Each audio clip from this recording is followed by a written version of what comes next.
everybody, welcome to Back to Basic Concept. In this video, we will do the introduction of ratio and proportion. We will understand the meaning of ratio and proportion in detail and we will solve some example based on it. पहले हम देखते हैं ratio का देखते हैं what is ratio? Ratio is a comparison of values of two quantities of same kind of same unit. चलो इसको हम अलग अलग करके समझते हैं क्या है इसका मतलब। टू क्वांटिटीज को हम मार्क कर देंगे, इसको अलग ब्लू कलर से करेंगे, ठीक है। और फिर ऑफ सेम काइंड, ठीक है, of same kind of same unit. चलो ठीक है, पहले हम टू क्वांटिटीज का मतलब समझते हैं। Two quantities means we can इधर write A and B, 1 and 4, ठीक है। इसको रेशियो में कैसे लिखेंगे? इसको रेशियो में लिखेंगे A 2 dots B 1 2 dot 4। अब इस तरह से लिखेंगे, इस तरह से बोलोगे A 2 dot B 1 2 dot 4 नहीं, और या ratio A ratio B 1 ratio 4 नहीं, हमें ऐसे नहीं बोलना है। हमें बोलते वक्त इसको, इस पार्ट को हमें क्या लिखना है, बोलना है is to, ठीक है।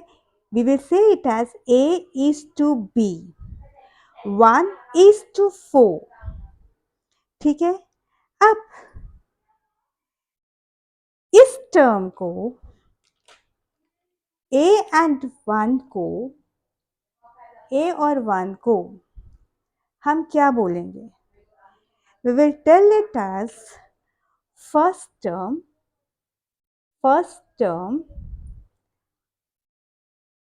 और antecedent,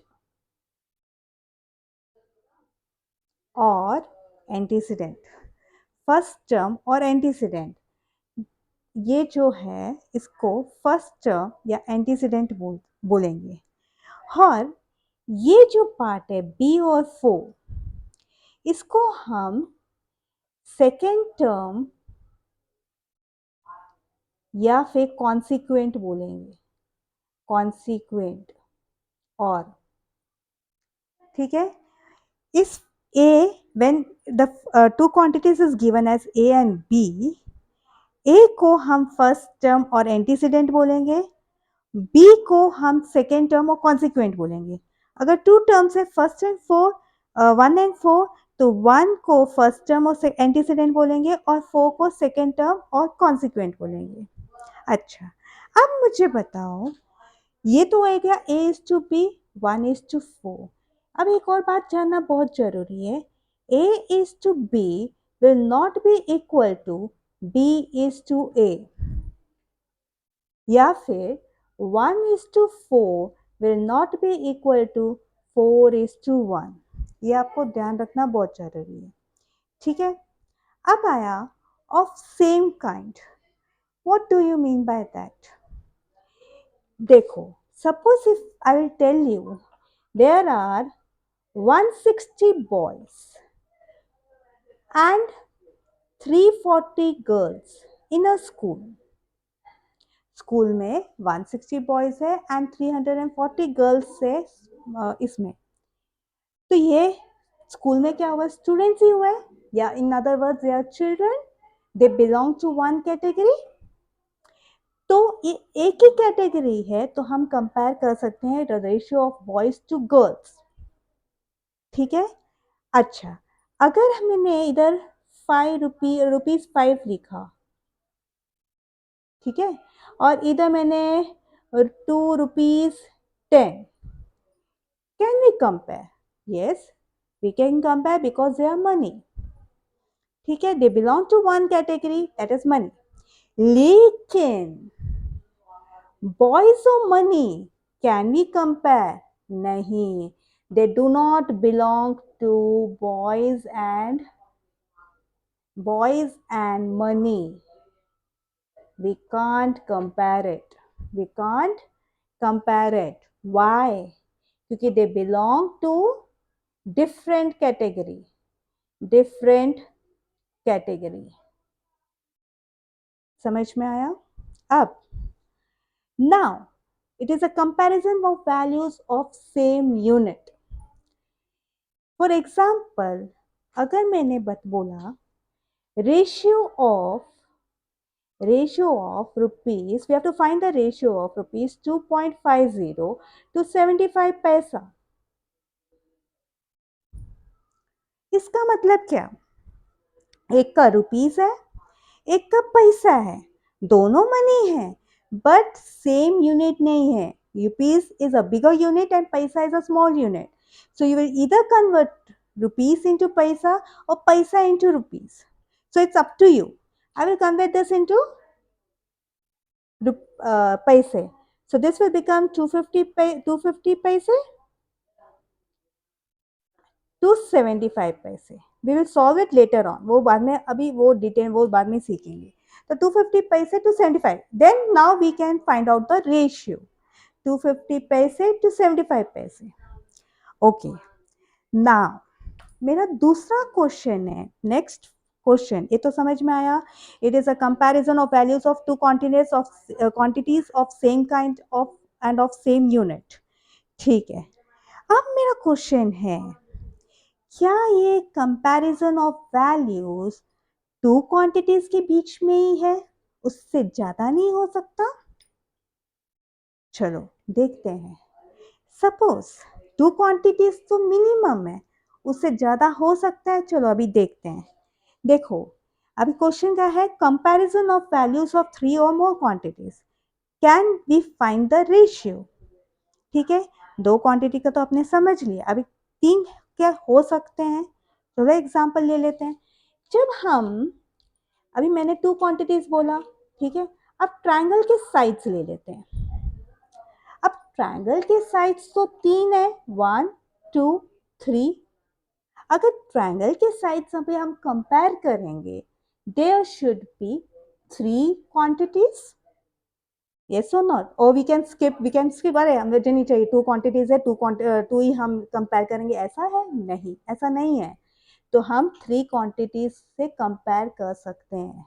जैसे अगर हम लिखेंगे 1:2:3 फॉर एग्जाम्पल. अभी तो 1 2 3 तो मैंने वही ले लिया, 1:2:3 ये कर सकते हैं.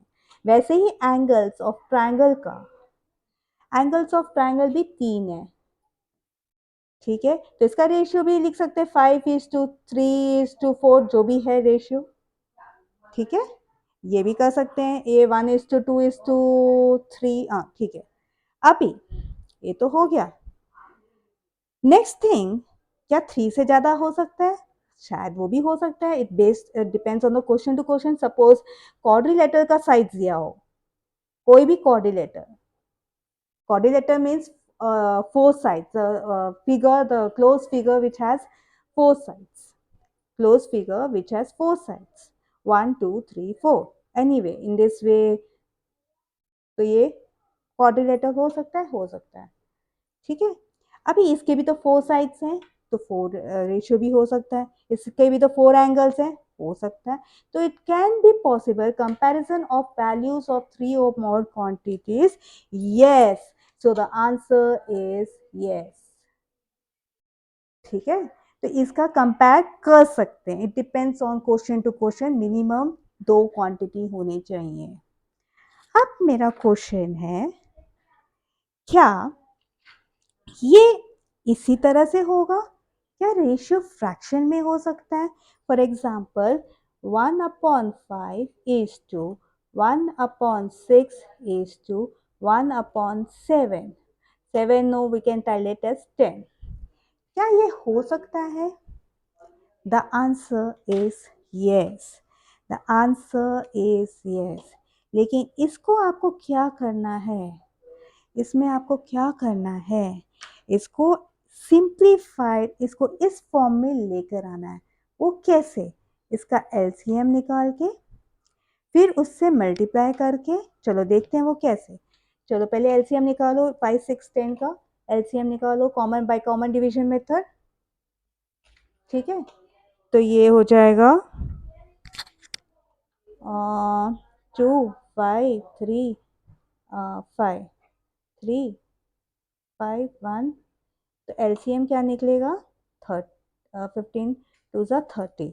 तो अभी एलसीएम निकल गया हमें, तो अभी इसको हमें फाइंड आउट करना है। इंटू 30 हमें इस फॉर्म में लेकर आना है, तो इसको बोलते हैं सिंप्लीफाइड फॉर्म। ठीक है, इन 1/6 इंटू 30 इज टू 1/10 इंटू 30।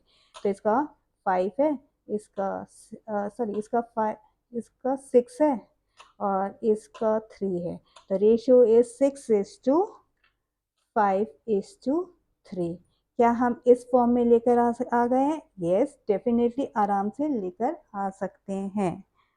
ठीक है, अब हम जानेंगे the relation between ratio and fraction.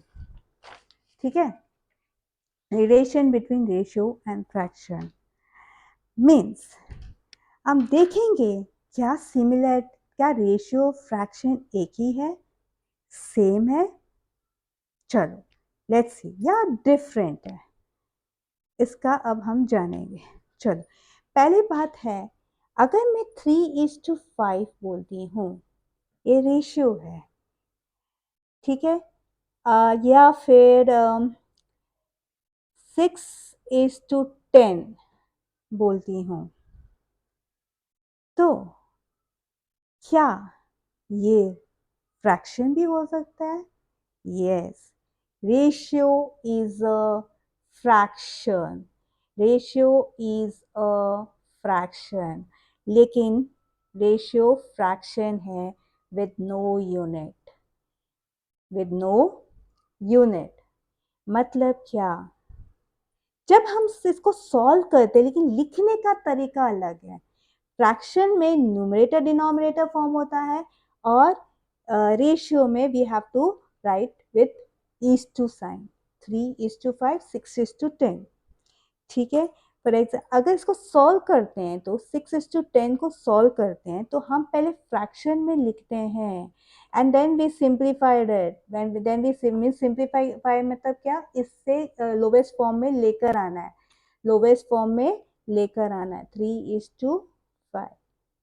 और जिस तरह हम फ्रैक्शन में यूनिट नहीं लिखते हैं, इसी तरह हम रेशियो में भी यूनिट नहीं लिखते हैं। लेकिन जब रेशियो पूछा जाए तो रेशियो के फॉर्म में लिखना है, न कि फ्रैक्शन के फॉर्म में, तो नहीं तो आपको मार्क्स कट होंगे। ठीक है, बस वही डिफरेंस है। दूसरा है, दूसरा जिस तरह इक्विवेलेंट फ्रैक्शन है, जो इक्विवेलेंट फ्रैक्शन को आपका मतलब पता है, जिसको नॉन जीरो नंबर से मल्टीप्लाई करके, विद न्यूमरेटर एंड डिनोमिनेटर को नॉन जीरो नंबर से मल्टीप्लाई करोगे, then it will become an equivalent fraction. और डिवाइड भी कर सकते हैं, मल्टीप्लाई और डिवाइड। ठीक है, फॉर एग्जांपल ले लेते हैं हम 5/6, ये फ्रैक्शन हो गया। इक्विवेलेंट फ्रैक्शन हम देखते हैं, इक्विवेलेंट फ्रैक्शन का मतलब क्या है अभी जानते हैं। 5/6 ले लो, अगर मैंने इसको 3 से, न्यूमरेटर को 3 से मल्टीप्लाई किया, then it will be equal to 15/18, which will be the same to this 5/6 15/18। अगर मैंने इसको अगर मैंने 4 से मल्टीप्लाई किया तो 5 4 20 एंड 6 4 24, सेम नंबर से मल्टीप्लाई किया मतलब 3 हो गया।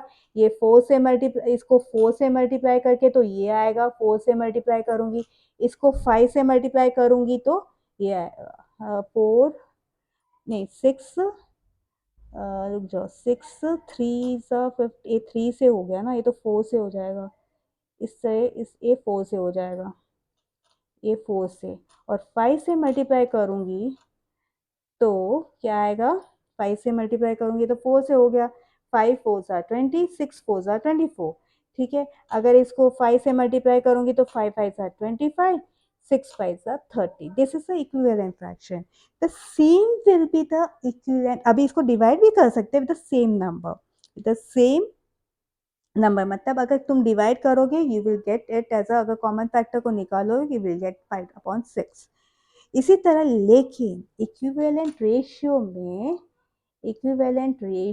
में सिर्फ डिफरेंस ये है कि हमें अलग फॉर्म में लिखना है, जैसे 5:6 is equal to 15:18, 15:18 is equal to 20:24 is equal to 25:30. They are equivalent ratio, मतलब they are the same. ठीक है, एक और बात मुझे बतानी जरूरी है। जैसे अगर मैंने, अच्छा मुझे एक और बात बताओ, क्या नंबर, सपोज हम नंबर 3 ले लेते हैं, क्या ये नंबर फ्रैक्शन हो सकता है? न्यूमरेटर एंड डिनोमिनेटर फॉर्म में लिख सकते हैं? द आंसर इज यस, हम इसे फ्रैक्शन में लिख सकते हैं। वो कैसे? 3/1 न्यूमरेटर, बट फ्रैक्शन में 3/1 नहीं लिखते हैं। जब जरूरत पड़ने पे हम 3/1 लेते हैं, लेकिन हम फ्रैक्शन हमें ऐसे ही लिखते हैं। It's not necessary to write the denominator as 1। हम लोग इस तरह से भी लिख सकते हैं 3। लेकिन अगर रेशियो में आपको 6/1 आया, 6/1 आया रेशियो में, तो लिखते वक्त you have to write 6:1. Otherwise, if you will write 6 as an answer, then it's wrong. Example के तौर पे अगर मैं आपको इसको सिंप्लीफाइड रेशियो में बोलूँगी 35:42, इसको सिंप्लीफिकेशन, तो मैं इसको पहले फ्रैक्शन में लिखूंगी 35/42, इसके कॉमन फैक्टर को निकालूंगी 5 और 6। एग्जाम्पल को तौर पे ये नहीं, चलो 5, तो ये 5:6 ए नहीं, क्योंकि 1 होना चाहिए ना, तो एग्जाम्पल के तौर पे एक ले लेते हैं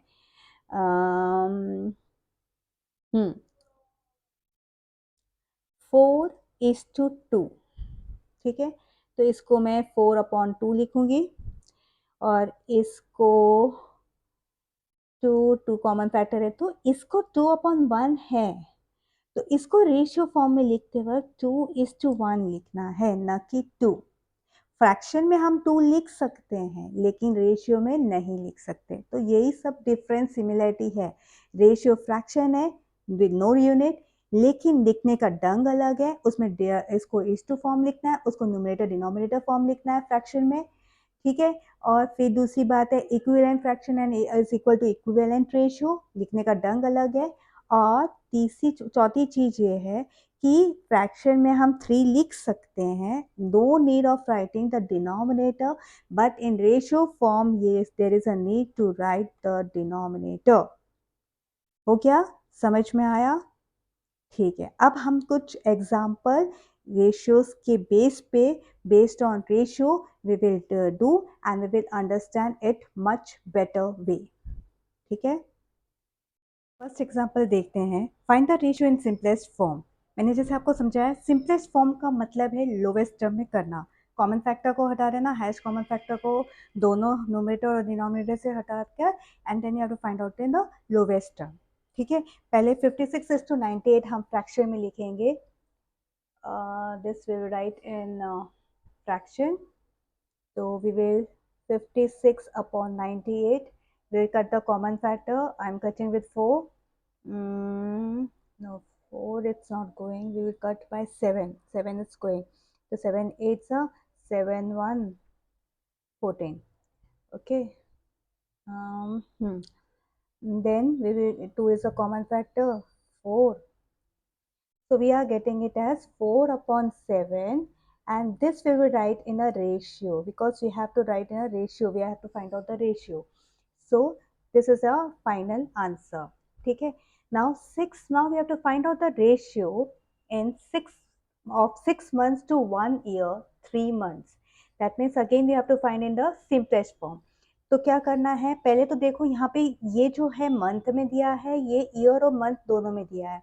तो what we will do, we will convert this into month, so we will have the same unit.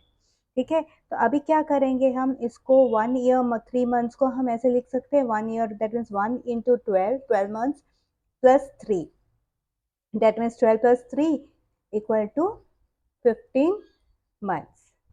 ठीक है, ये तो हमें मिल गया। Now 6 months, can we find out the ratio? Yes we can. 6:15, that means 6/15, cancel the common factor, cut the common factor, 3 3 twos are and 3 fives are. Answer is 2:5, or 2/5, that is 2:5.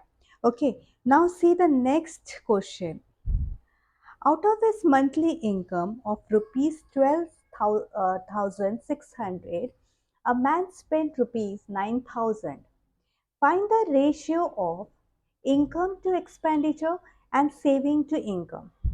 पहले हमें देखना है, are we having all everything with us और not. Income दिया हुआ है, so we write over your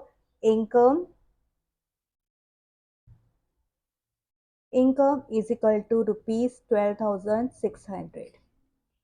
okay, expenditure क्या है? एक्सपेंडिचर का मतलब the how much he spend.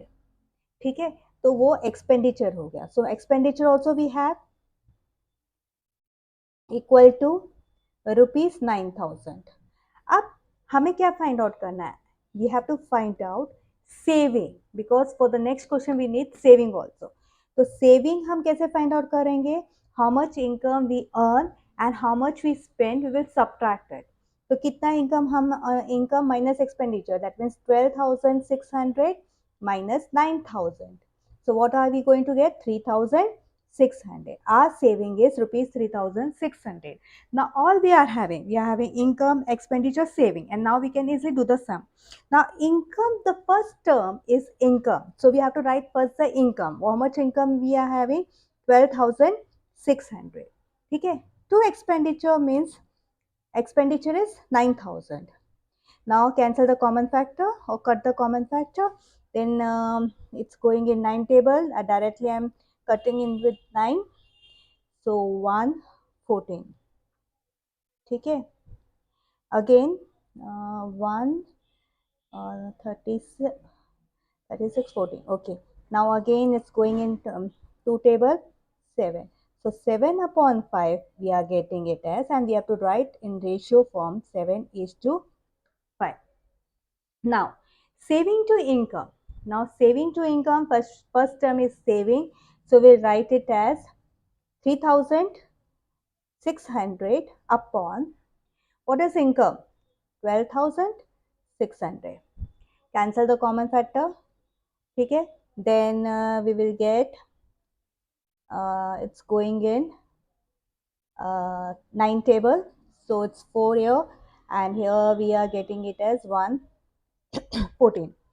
Now again it's going in 2 table, so 2 and 7. Answer is 2/7, that is 2:7. Okay, now let's do the next sum. Third question. Third question is, we have to simplify the ratio. Now इस question का मतलब क्या है? See, now this is in a fraction form. 3/4:5/8 is to 2 half. इसको, इस fraction को हम number form में, रेशियो फॉर्म में लेकर आना है, नंबर फॉर्म में। ये फ्रैक्शन फॉर्म है, नंबर फॉर्म में लेकर आना है। ठीक है, तो अभी एक हमें पहले इसको अच्छे से लिखना है। 3/4:5/8 is to 2 * 4 5/2। ठीक है, अब इसका एलसीएम निकालो 4/8 का, 4/8 का। तो ये 2 2 4 1 2 1 2 1 2. So our LCM is 2 in LCM is 2 2s are 4 4 2s are 8. LCM is equal to 8. Okay. तो अभी 8 LCM चाहिए, तो so this fraction, that means what we will do, you will multiply the fraction with 8. We will get in a number form. देखो इस सारे fraction को मैंने LCM से मल्टीप्लाई किया, 3/4 I kept it as it is into 8, 5/8 into 8 and 5/2 into 8. So I multiply all the fraction with the common LCM.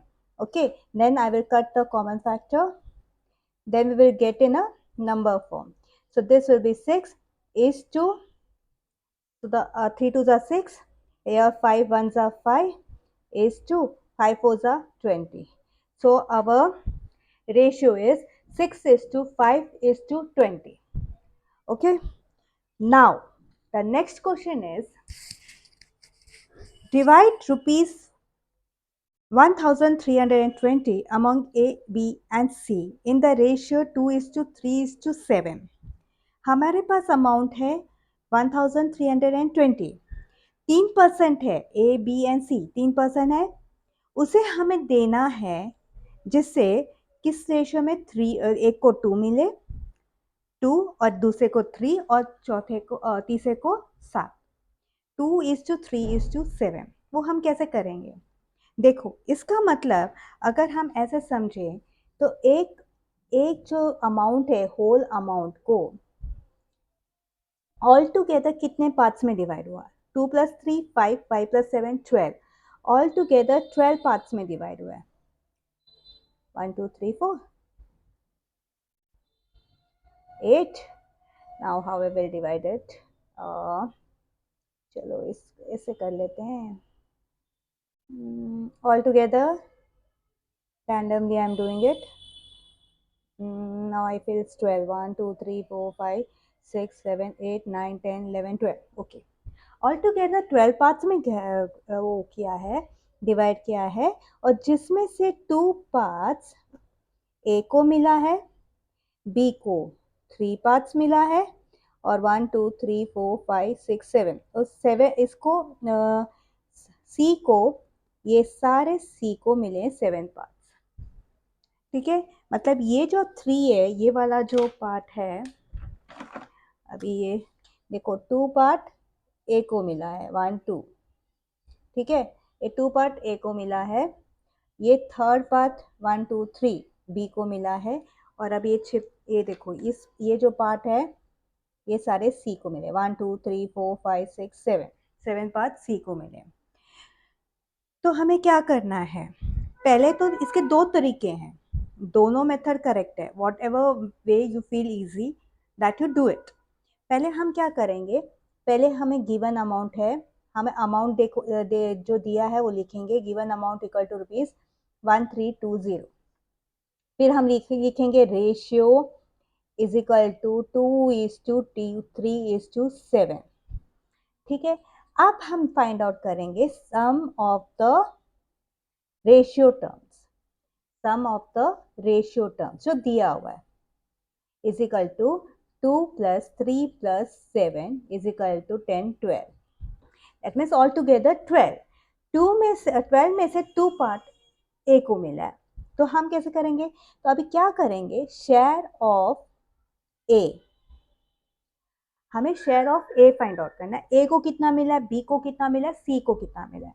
तो हम क्या करेंगे, ए का रेशियो क्या है 2 है, और सम ऑफ द रेशियो क्या है 12 है, इनटू किसको डिवाइड करना है 1320।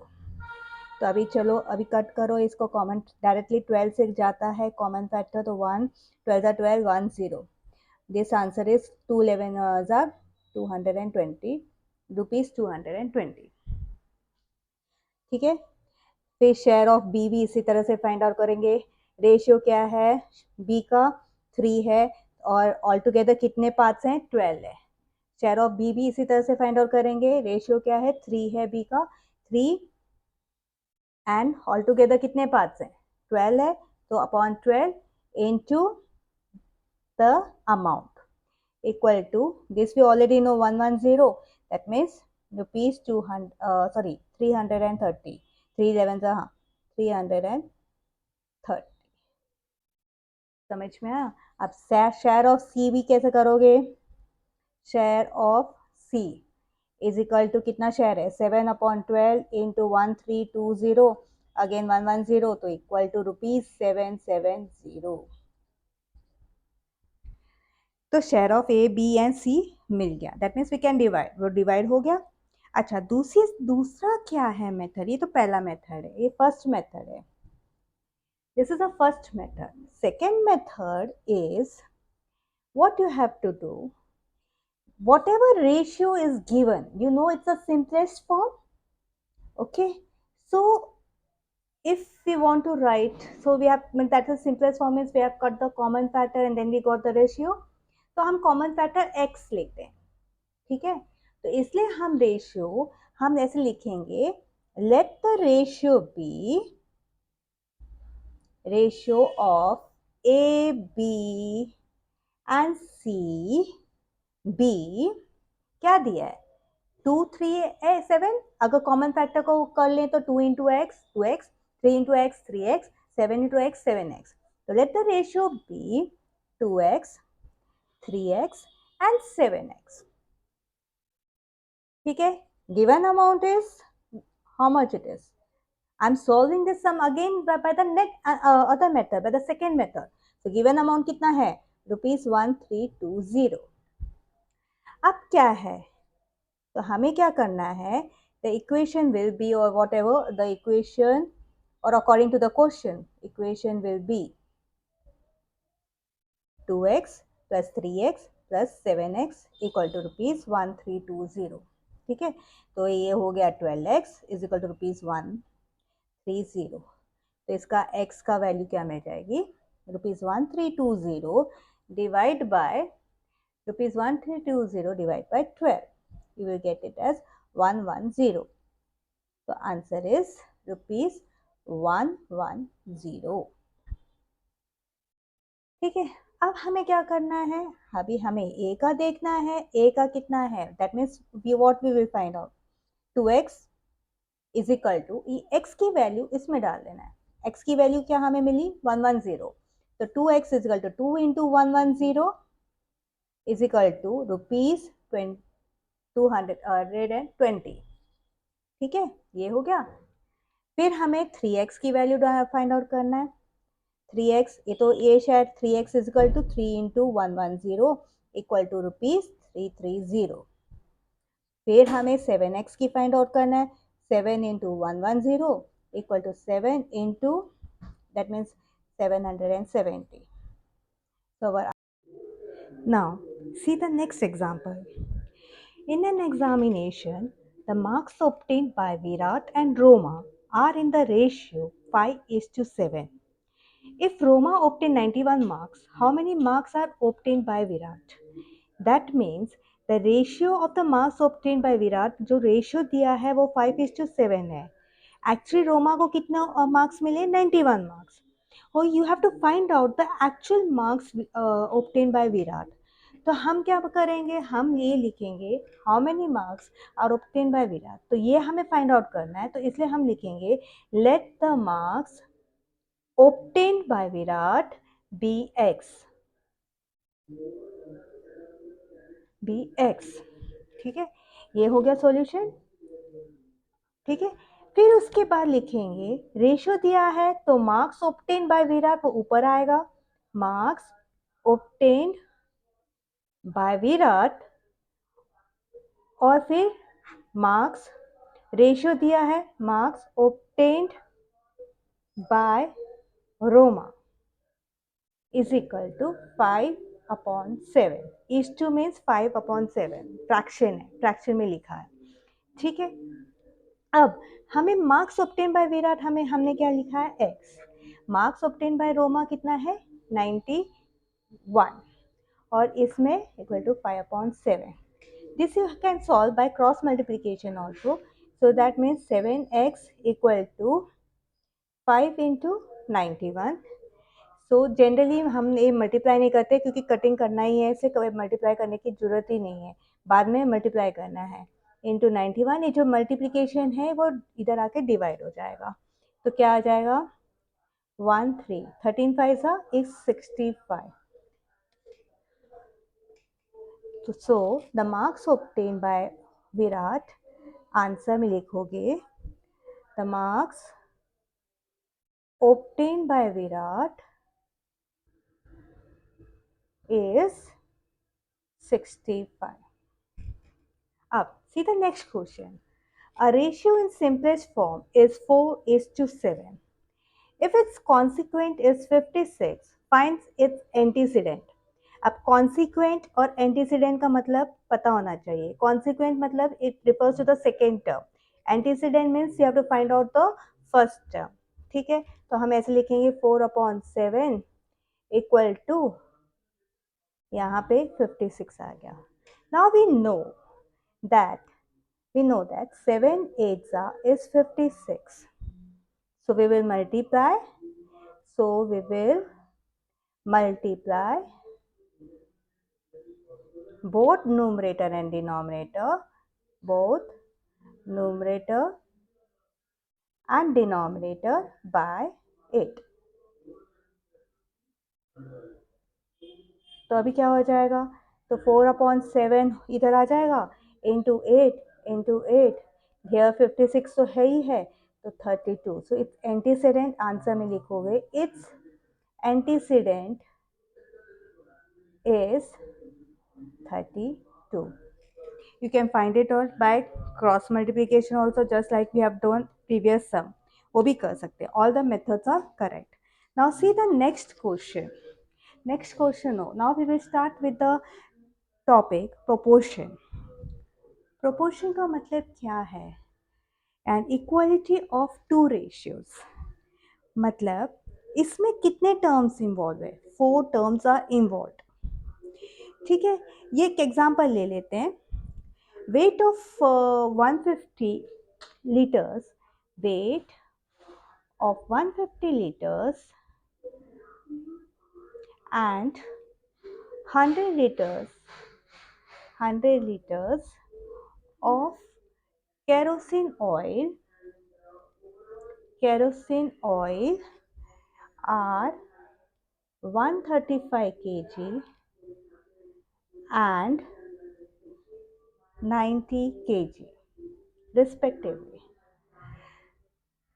तो अभी ये क्वेश्चन है, देखो इसमें चार फैक्टर्स है. 150 लीटर्स, 100 लीटर्स, 4 टर्म्स है, 4 क्वांटिटीज है. 150 litres, 100 litres, 135 kg, 90 kg.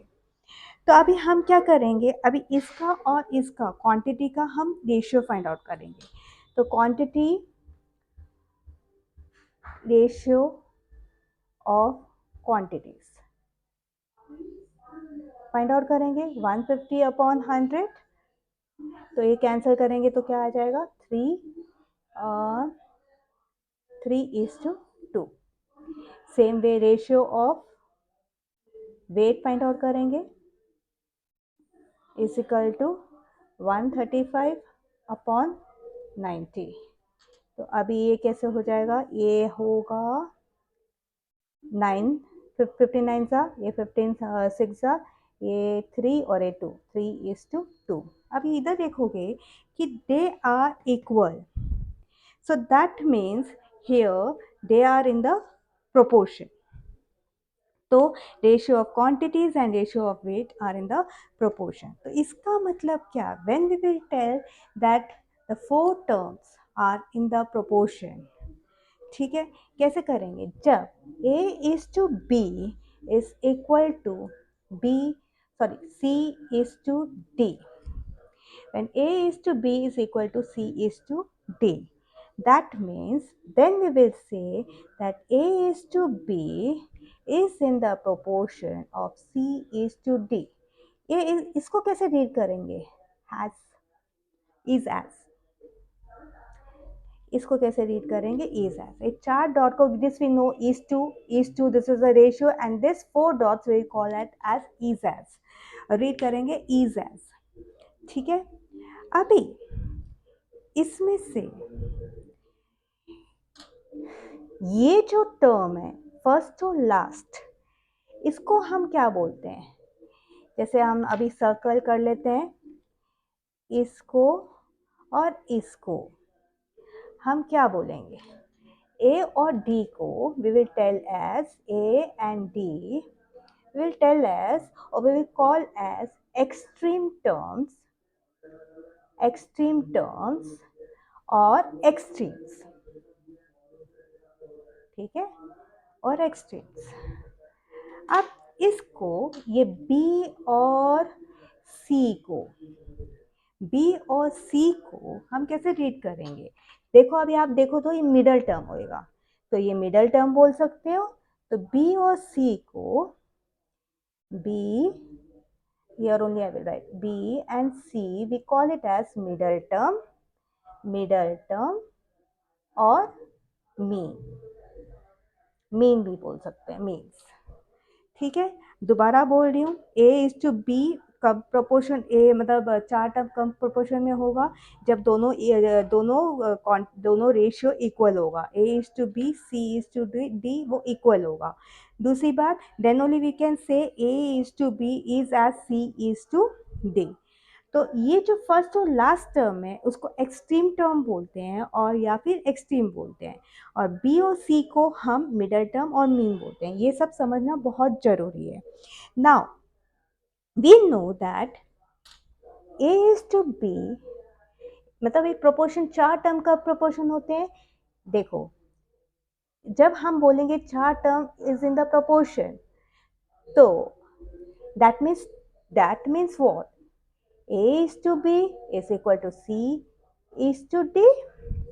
That means what? A upon B is equal to C upon D, है ना? तो इसका अगर हम क्रॉस मल्टीप्लिकेशन करेंगे तो क्या आएगा? AD equal to BC। ठीक है, तो इसका मतलब क्या? ये AD क्या है? AD एक्सट्रीम, या एक्सट्रीम टर्म्स या एक्सट्रीम्स। तो हम ऐसे लिख सकते हैं, AD is nothing but product of extremes is equal to product of means। ठीक है, समझ में आया? तो मतलब क्या है, अभी ये जब हम बोलेंगे they are in proportion, A is to B is as C is to D, जब हम बोलेंगे that means they are equal, we will get the product of extreme is equal to product of mean। अच्छा, अगर हमें find out करना है कि whether they are in proportion or not, we can do by this method also, they should be equal, या फिर you can follow this, you can find out product of extreme, product of mean। जब वो दोनों equal होगा, then we can say that they are in a proportion। Let's solve some example, it will be much clear। देखो अभी हमें find out करना है, check whether the following ratios are in proportion or not। तो अभी इसमें क्या करेंगे? इसमें मैं पहले डिवीजन मेथड से करूँगी, कॉमन फैक्टर को निकालूंगी। तो चलो हम एक कर लेते हैं 51/68।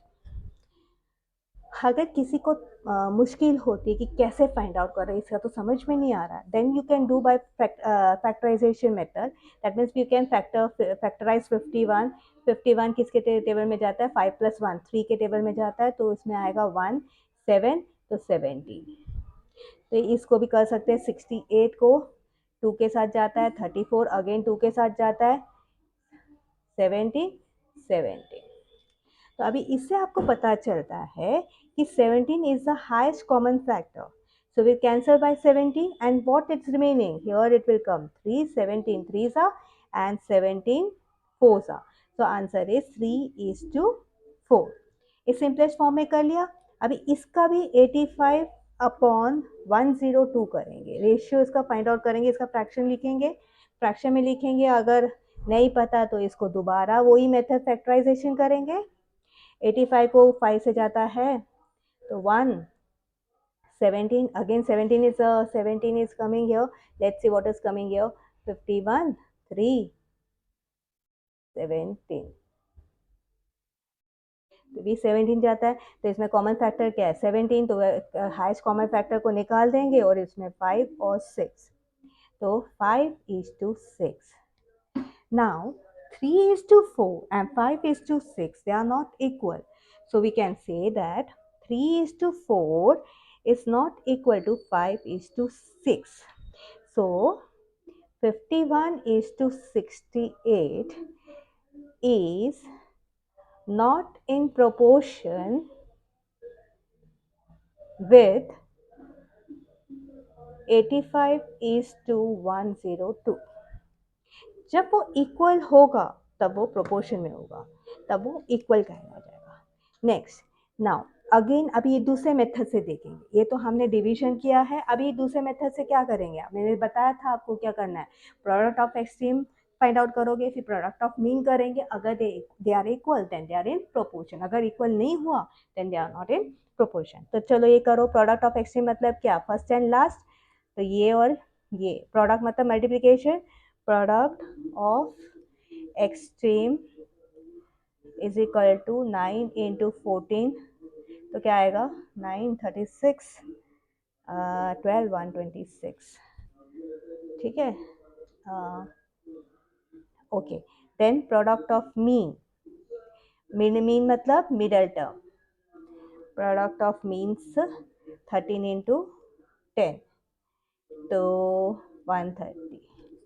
तो अभी इससे क्या पता चल रहा है, ये और ये नॉट इक्वल है, तो हम क्या बोलेंगे, प्रोडक्ट ऑफ एक्सट्रीम्स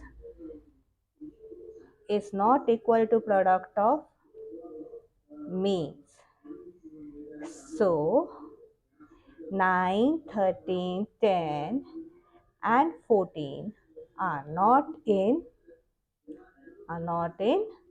proportion. मैंने दो मेथड सिखा दिया है, इसके हिसाब से आपको करना है, ठीक है।